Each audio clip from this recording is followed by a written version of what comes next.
안녕하십니까. 한자능력 검정시험 7급 배정한자풀이 네 번째 시간이죠.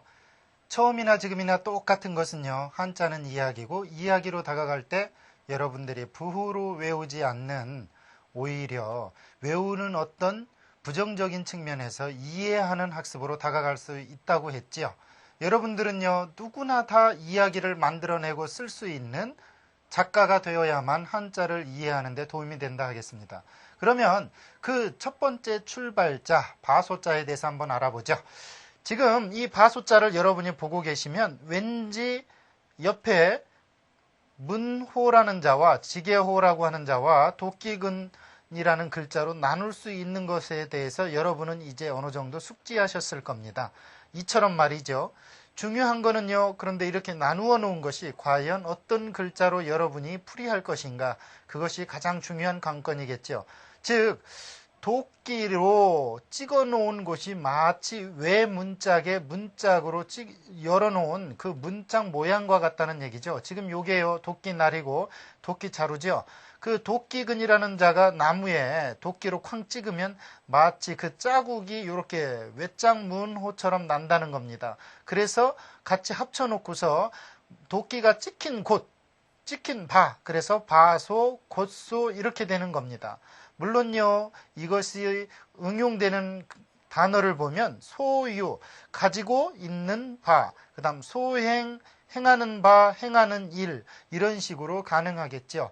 중요한 것은 한자는 이처럼 두 부수끼리 연결되거나 합치는 과정에서 이야기로 여러분에게 전해져야 한다는 거고요. 여러분은 그 이야기를 알아낼 수 있을 때 가장 한자를 올바로 또 오랫도록 기억하는 방법을 여러분이 터득한다 하겠죠. 그럼 그 다음 자를 같이 보겠습니다. 그 다음 자도 역시 작을소, 적을소, 어떻게 보면 작을소라는 것과 삐침이라는 것을 합쳐놓은 적을소, 젊을소라는 자입니다. 그런데 언제나처럼 이 글자는 어떻게 될 것인가, 또 어떻게 이야기로 다가갈 것인가, 그것이 관건이겠죠. 같이 보겠습니다.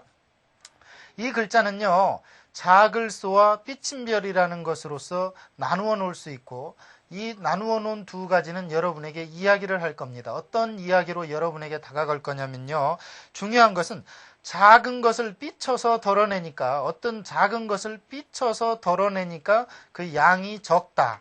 또 적은 것은, 나이가 적은 아이들은 곧 젊은 아이다 해서 작은 그런 의미 속에서 적다라는 뜻으로 쓰였고, 또 적은 의미 속에서 젊다라는 뜻으로 쓰인 글자입니다. 즉 작은 것을 삐침으로 덜어내니까 양이 적어지고, 나이가 적은 아이들은 한마디로 말해서 어린아이다, 그 어린아이들은 젊은 아이다 해서 젊을소, 이렇게 두 가지 뜻으로 쓰이는 경우가 있겠습니다. 또 두 가지 경우로 대부분 쓰이죠.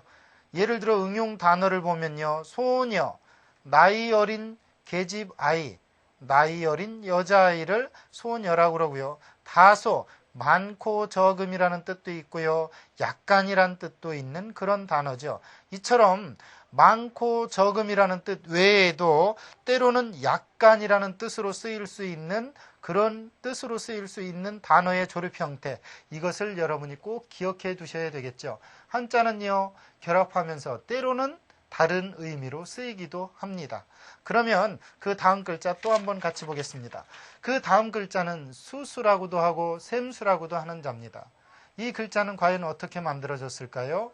여러분이 글자를 보면서 무언가 추리해낼 수 있다면 여러분은 상당한 작가 실력이 있다 하겠습니다. 그럼 그 이야기 속으로 같이 갑니다. 지금 이 샘수는요, 옆에 어떤 모양과 옆에 칠복이라는 자를 합쳐 놓았다는 것을 여러분이 이제 나눌 줄 알겠습니다. 그리고요, 이것도 옆에 계집녀가 있고 위에 이런 자가 있는데, 중요한 것은 이것 자체가 싸울루라는 자입니다. 즉 여자가요, 머리 위에 무언가 물건을 잔뜩 쌓아놓은 모양이죠. 한마디로 말해서 여자가 물건을 이고서 꿰어있는 어떤 물건을 머리 위에 이은 것처럼 보입니다. 그래서 싸울루라는 자죠. 그런데 쌓아있는 물건을 톡톡톡 치면서 수를 센다는 거예요. 그래서 샘수 또는 수수라는 글자입니다.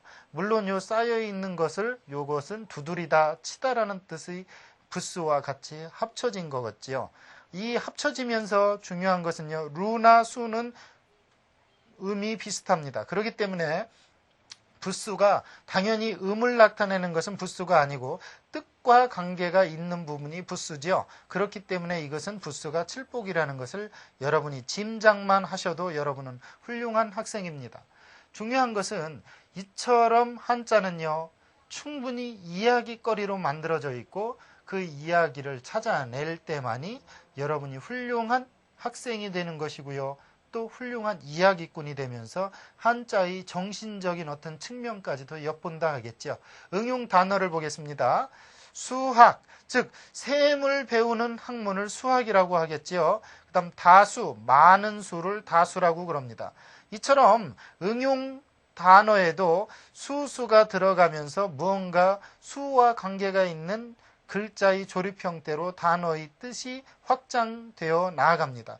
여러분은 이처럼요, 아주 간단한 원리 속에서 단어 공부도 하고요, 또 한자 공부도 하는 겁니다. 물론 그러면서요, 한자능력 검정시험도 통과하면 좋겠죠. 그럼 그 통과하기 위한 또 다른 글자 속으로 여러분과 같이 갑니다.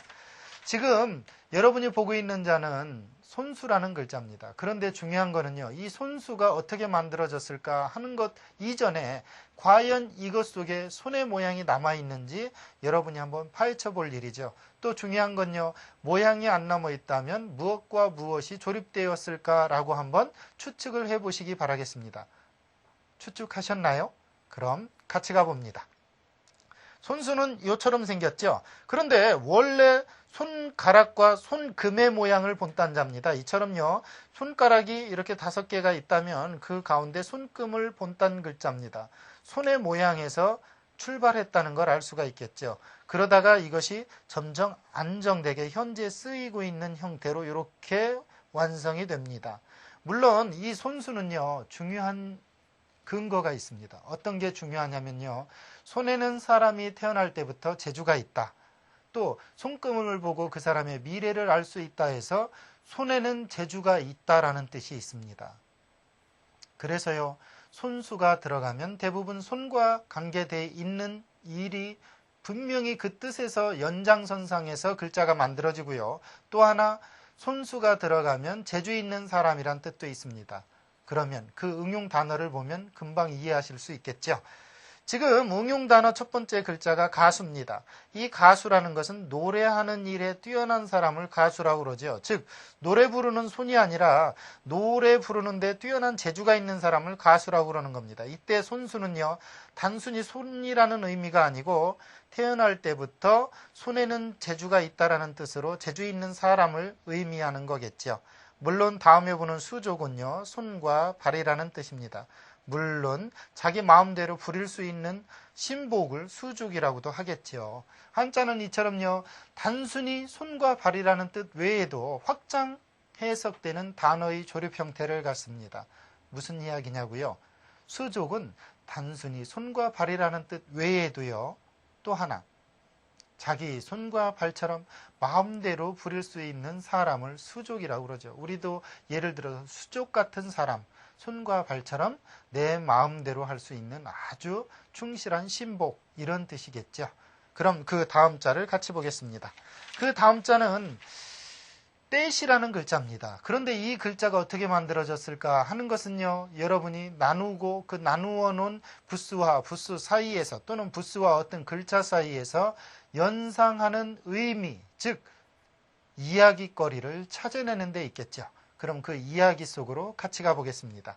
지금 이 떼시라는 글자는요, 해일 또는 날이라는 자와 절사라고 배웠고요, 또 관청시라고도 하는 자의 조립 형태입니다. 물론 이때는 관청시겠죠. 즉 무슨 일이냐, 해가 뜨고 해가 지고 해가 점심때냐 어떤 때냐에 따라서 관청에서 하는 일은 그 때에 따라서 정확하다는 일이죠. 물론 관청이라는 일은 이 때에 따라서 정확하게 할 수밖에 없습니다. 왜냐고요? 당시의 정책은 시간과 굉장한 밀접한 관계가 있습니다. 어떤 시간이냐고요? 물론 계절이죠. 봄에 하는 일이 있고요, 여름에 할 일이 있고, 가을에 할 일이 있고 겨울에 할 일이 있겠죠. 또 아침에 할 일이 있고 저녁에 할 일이 있죠. 이처럼 때는요, 관청에서 어떠한 일을 처리할 때처럼 정확한다. 관청에서는 9시가 되면 무슨 때를 알리고요. 점심때는 시간을 종을 쳐서 알리고 저녁은 퇴근할 시간을 가르쳐 주죠. 이처럼 해의 위치 상황에 따라서 관청에서는 정확한 때를 알린다 해서 때시자가 된 글자입니다. 이 때는요, 중요한 것은 시각을 나타내는 거겠죠. 그러면 이 응용 단어를 보면 시간이라는 글자가 있고 시방이라는 글자가 있겠죠. 시간은 말 그대로 때의 사이고요. 시방이라는 것은 어떤 의미로 쓰이냐면 지금이란 뜻입니다. 지금, 바로 뭐 이런 뜻입니다. 이것은 사투리가 아니고 원래의 한자입니다. 시방, 예, 바로 여러분이 언뜻 이상한 말과 혼용되면 안 되겠죠. 이 시방은 바로 지금이란 한자어입니다. 그럼 그 다음 자를 보겠습니다. 그 다음 자는 저자시라는 자입니다. 이 저자라는 말은 뭐냐면 저작거리라는 말로 시장을 이야기하는 거지요. 그럼 어떻게 해서 만들어졌느냐? 이것도 재미있게 만들어진 자입니다. 같이 보겠습니다. 어떻게 만들어진 거냐면요. 이 머리 부분 두라는 글자와 수건건, 즉 천건이라는 자의 합자죠. 어떻게 만들었냐고요? 시장에 가보면 장사꾼들이 물건을 머리층까지 들고서 이것 사세요, 저것 사세요 하면서 호객 행위를 합니다. 바로 그곳이 저작거리다, 즉 시장이다 해서 저자시, 시장시라는 자입니다. 그러나 시장이라는 말이 순 한자이기 때문에 저자라는 순 우리글로서 저자시, 즉 저작거리, 한마디로 말해서 요즘 말로 말하면 시장이라는 것을 나타내는 글자죠. 응용 한자를 보면요, 시장, 즉 저작거리가 되는 마당, 그 다음 예를 들어 대전시, 또 무슨 뭐 우리가 언뜻 유성시 또는 대구시 할 때 쓰는 시로서 쓰이는 행정구역의 분류 기준으로 쓰일 때 시로 쓰이기도 하죠. 물론 서울특별시 할 때 시도 이 글자입니다. 행정구역의 일부분을 나타내니까요. 이처럼요, 한자는 충분한 이야기거리로 여러분에게 다가가고요. 그 이야기를 여러분이 제대로 파악만 하신다면요, 아주 훌륭한 이야기 속에서 여러분은 당시의 사람들이 한자를 만들 때의 상황과 이야기와 생각을 엿볼 수 있다 하겠습니다. 또 다른 자를 같이 보겠습니다. 우리가 밥식이라고도 하고 밥은 먹는 거다 해서 먹을식이라고도 하는 자입니다. 그런데 원래 이 글자는요, 밥그릇과 뚜껑과 숟가락을 본딴 자입니다. 그래서 밥식이란 자고 그것은 먹는다 해서 먹을식이죠. 그런데 외울 때는요, 어떻게 외우느냐? 같이 보죠. 사람인 더하기 사람인에다가 조울양, 어질양이라는 글자를 합쳐서 만들었다라고 외우시면 쉽습니다. 즉 무슨 이야기냐? 사람이 몸이 좋아지기 위해서는 꼭 밥을 먹어야 되고 밥식이라고도 하고 그래서 또 먹을식이라고도 해야 된다는 거죠. 사람이 먹지 않고 몸을 좋게 하는 방법은 없습니다. 네? 세수만 하면 된다고요. 천부당 만부당이죠. 예나 지금이나 먹을거리라는 것은 굉장한 사람들의 관심사죠. 솔직히 말해서요, 이 글자가 만들어졌을 당시의 상황이라는 것은 의식주의 기본적인 것조차 해결하기 어려운 상황입니다. 그런 속에서 먹는 거라는 것은 굉장히 소중한 거지요. 그렇기 때문에 이 밥식 자체는 원래는 어떻게 만들어졌느냐면요, 이 밥 뚜껑과 위에 이것은 밥 뚜껑이고요, 이것은 밥그릇이고 이것은 숟가락처럼 생긴 것의 모양입니다. 그래서 어떠한 것에 밥그릇이나 밥이나 어떤 그런 모양이었는데, 해석은 다만 사람이 좋을양, 좋게 하기 위해서는 밥을 먹는다 해서 밥식, 먹을식 이렇게 외워두라는 거고요. 또 음이 사라고 해서 먹을 사라는 뜻으로도 쓰이기도 하는데 그것까지는 여러분이 모르셔도 되겠습니다. 그 다음에 응용 단어를 보면요, 식사, 밥 먹는 일을 식사라고 하겠죠. 그 다음 음식, 마시고 먹는 것을 음식이라고 합니다. 왜냐면요, 마시름이거든요. 그 다음 먹을식이고요. 마시는 것과 먹는 것은 다르죠. 그 다음 자를 같이 보겠습니다. 그 다음 자는요, 심을식이라는 글자입니다. 그런데 이 심을식이라는 자는요, 나무목 옆에 고들찍입니다. 그러면 그것은 또 어떤 이야기로 여러분에게 다가갈까요? 같이 보겠습니다. 나무목과 고들찍, 즉 나무는 곧게 심어야만 꼭 쓰임이 있지요. 곧지 않다면 심을 필요조차 없는 겁니다. 왜요? 곧은 나무만이 어떤 그 목재로서 쓰일 수가 있기 때문이죠. 그래서 나무는 곧게 심다 해서 심을식입니다.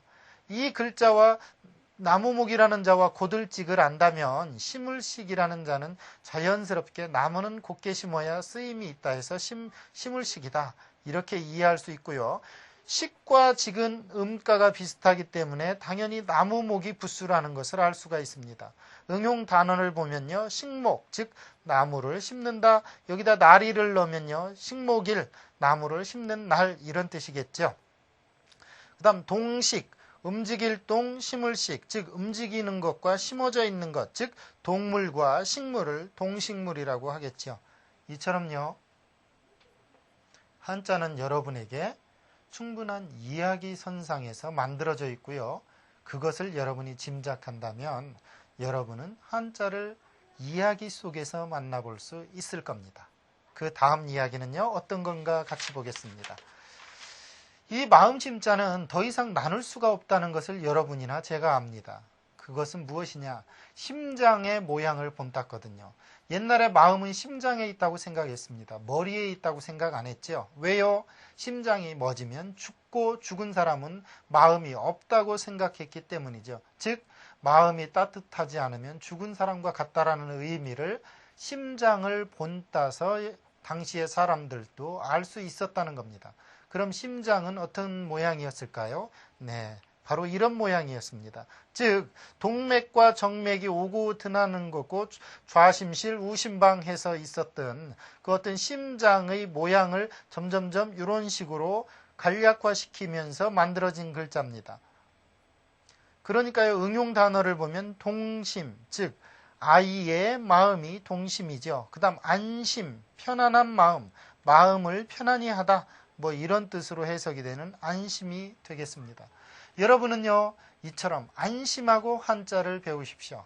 한자는 충분히 재미있는 이야기입니다. 그 다음 글자를 같이 보겠습니다. 그 다음 글자는요, 편안한이라는 글자입니다. 여러분은요, 과연 한자가 조립될 때 어떤 이야기거리로 다가갈 건가가 가장 관건으로 여러분이 지금 제 강의를 듣고 있을 겁니다.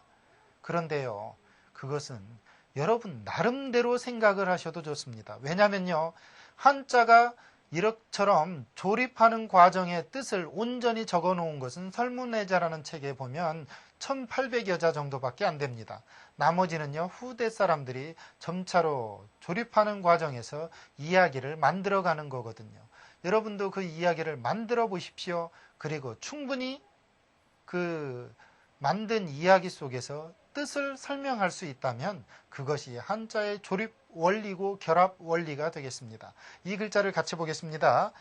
즉 운면이라는 글자와 계집녀라는 두 글자를 조립해 놓은 거죠. 이처럼 말입니다. 즉 운면이라는 것은 집이고요. 계집녀는 당연히 여자를 이야기합니다. 즉 집안에 여자가 있으면 그 집안은 편안하다는 이야기죠. 요즘 아이들도요. 학교를 마치고 집에 돌아와서 부모님이, 즉 어머님이 없으면, 여자인 엄마가 없으면 집에 들어오기 싫다고 합니다. 그런데 이 글자가 만들어졌던 당시 상황에도 여자가 집에 없으면 아무래도 궁상 맞았거나 아무래도 집안이 편안하지 않았는 모양입니다. 그러니까 계집녀를 넣고 그 위에 집이라는 걸 만들어 놓고 편안한이라는 걸 글자를 만들어냈겠죠. 혹시요 이 강의를 총각이 듣고 있다면요 고개를 끄덕일 겁니다. 왜요?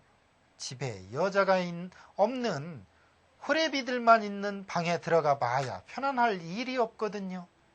한자는 이처럼 충분히 생각 속에 있습니다. 단어를 같이 보겠습니다. 편안하다 할 때 이렇게 쓰이겠죠. 이것은 변으로도 소리가 나고 편으로도 소리가 나지만 지금 여기서는 편할 편이라는 글자고요. 그 다음에 편안한이라는 글자입니다. 편안. 안주, 편안히 살다 하는 게 안주죠. 안주 그러니까 어떤 분이 술안주 생각하는데 그런 안주가 아니죠. 편안한 살주, 편안히 산다 이런 뜻이 되겠습니다. 다음 글자 같이 보겠습니다. 다음 글자는요. 말씀어라는 글자입니다. 이 말씀어는요. 이야기하기가 곤란할 정도로 복합적으로 만들어진 겁니다. 여러분이 말씀이라는 글자가 굉장히 많죠. 말씀어, 말씀언, 말씀화, 말씀설 이런 식으로 말씀이라는 자가 굉장히 많습니다. 그런데 제각각 달라요. 이 말씀어라는 글자는요. 어떠한 식으로 만들어졌는지 같이 한번 생각을 해보죠. 즉 말씀어는 말씀언이라는 글자와 나오라는 글자가 합쳐진 겁니다. 즉 어떤 사람에게 말하여서 웃사람에게 말하여서 나의 뜻을 이야기하는 그것은 말씀을 아뢰어서 알려드린다 해서 말씀어죠. 그 응용 단어를 보면요. 어감, 말하는 느낌을 어감이라고 그러겠죠. 국어, 나라의 말씀을, 나란 말소리를 국어라고 하겠죠. 그런데 이때 말씀어라는 것은요. 대부분 아랫사람이 윗사람에게 올리는 것을 어라고 하는 경우가 많습니다. 그냥 말하는 걸 언이라고 그러고요. 그래서 언어라고 그러죠. 국어 또는 뭐 이럴 때는 좀 나의 어떤 말을 통해서 나의 뜻을 펴는 것을 어라고 하는 겁니다. 말씀화는요. 혀를 놀리기 때문에요. 이야기거리입니다. 그래서 말씀화, 이야기화라고 그러죠. 동화, 전화. 다 이야기 화자나 똑같은 이야기입니다. 말씀어, 말씀언, 말씀화, 말씀설이지만 제각각 이렇게 조금씩은 다른 뜻이 있다는 거죠. 그럼 그 다음 글자를 같이 보겠습니다. 그 다음 글자는요. 그럴련자입니다. 이 그럴련자는요. 여러분이 좀 보면 제천의식이 발달했던 당시의 기복문화에서 또는 제사문화에서 만들어진 글자임에 짐작해 보신다면 여러분들은 이 글자의 반쯤은 외우신 겁니다. 어떠한 제사의식이냐고요? 같이 보겠습니다. 원래 이것은 고기육변 달월이죠. 그 다음 이건 개견이고요. 합쳐서 개고기 연자입니다. 이게. 물론 따로따로 외우면 아주 더 쉬울 수가 있습니다. 고기가 먹고 싶어 개를 불 위에서 태우는 그렇고 그런 일입니다. 원래는요. 불 위에다가 개고기 연자, 즉 불 위에다가 개고기를 구워서 제천의사, 의식, 즉 하늘의 제사를 지내는 어떤 의식 행위가 그렇고 그렇게 진행이 된다 해서 그럴 연자입니다. 이게 음은 개고기 연자를 땄고요. 불화자에서 뭐 제사하다, 그렇다라는 뜻으로 쓰인 거죠. 원래 이 글자의 첫 출발은 하늘의 제사하는 그런 의미에서 출발이 됐습니다. 그렇기 때문에 그렇고 그런 일이죠. 그래서 그럴련자죠. 중요한 건 주위에서 가장 쉽게 잡을 수 있는 동물, 그게 뭘까요? 사슴도 아니고 개였겠죠. 그래서 아랫사람도 쉽게 개고기를 하늘에 제사 지낼 수 있어서 복을 빌 수가 있고요. 또는 죄를 지으면 어떠한 고기를 하늘에 태워서 분향하면서 그 향기를 올리면서 자기 죄를 속죄하고 또 빌거나 어떠한 바람이 있었으면 꼭 이처럼 가장 쉬운 동물을 잡아서 제사를 지냈죠. 그런 의미에서 그렇고 그런 일이었습니다. 그럼 응용 단어를 같이 보죠. 연후, 어떠한 일이 있은 후를 연후라고 그러고요. 자연, 스스로 그렇게 있는 것을 자연이라고 그럽니다. 이처럼요. 그럴련자는 그냥 그러하다라는 뜻으로 자주 쓰이고 많이 쓰이는 자입니다. 다음 자를 같이 보겠습니다. 그 다음 자는 낫오자입니다. 이 낫오자는요. 한마디로 말하면 옷이라고 그래서 11시에서 1시를 가리키는 글자입니다. 어떻게 만들어졌냐고요? 같이 보겠습니다. 열십, 어떠한 글자의 방향을 나타내는 열십과 그 다음에 그 방향을 가리키는 어떤 그림자의 위치입니다. 즉 무슨 얘기냐? 한 낫을 사방팔방을 정확히 나누어서 어떠한 방향을 가리키는데 그 시간이 정오다, 즉 낮이다, 한낮이다 해서 낮 오자가 되는 글자고요.